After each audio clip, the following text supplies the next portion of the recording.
Did you know that a third of UK residents own shares? And two-thirds are planning to invest in shares in the future. With interest rates set to fall in the next couple of years, the stock market could be setting up for another long bull cycle. If you don't want to miss out, then stick around for the end of this video where I'll show you exactly what you need to know to start your investing journey. My name is Ash, I'm a financial planner based in London. I help my clients make smart decisions for a happier and more secure future. If you are interested in booking in a free discovery call with me, head to the description and you'll find a link to book that in.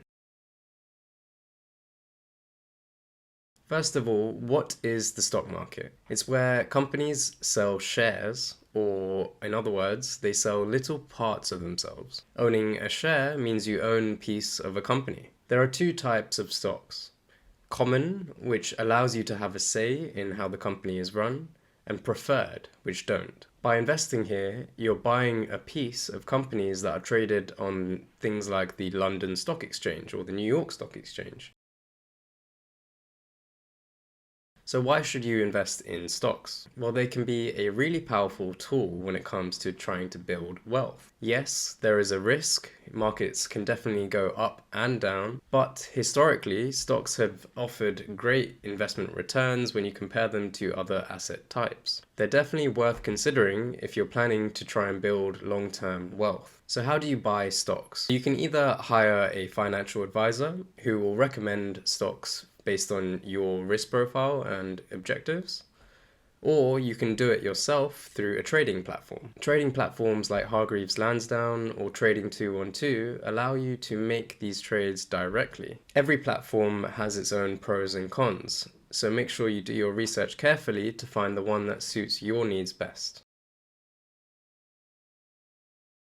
Now let's talk taxes. If you're trying to invest efficiently, then you need to minimize your tax liabilities. ISAs, or individual savings accounts, are very popular in the UK. They are tax-free accounts for holding things like cash, stocks, and other assets. Pensions are another appealing option as they offer tax relief on your contributions. However, access to this money is limited until you retire, so make sure that you don't lock away money that you might need. And for more adventurous investors, there are things like VCTs or EISs. However, you should really consult with a financial advisor if you're interested in those.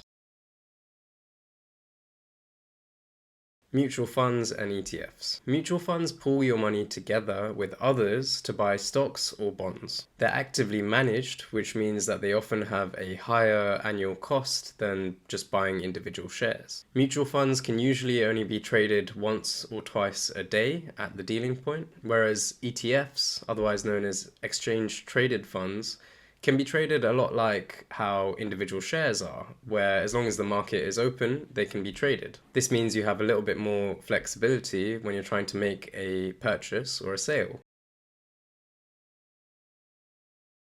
Before diving in and just buying the first share you see, you need to create a strategy. Determine how much you can afford to invest, your risk profile, and your investment objective. This will guide you in choosing the best method to invest in these shares, whether it's through mutual funds, individual shares, or ETFs. Make sure you tailor your strategy around your unique financial situation. Tips from someone else might not apply to you in the same way. Remember that investing in stocks comes with risk and reward. Yes, values can often drop, but there's also growth potential. Diversifying your investments across different assets and different industries can help you to balance the risk of your portfolio. If you feel like you're finally ready to start your investment journey and you want to learn more, book in a free discovery call with me using the link in the description. But always remember that investing is a marathon, not a sprint. Don't expect crazy results straight away. Be patient,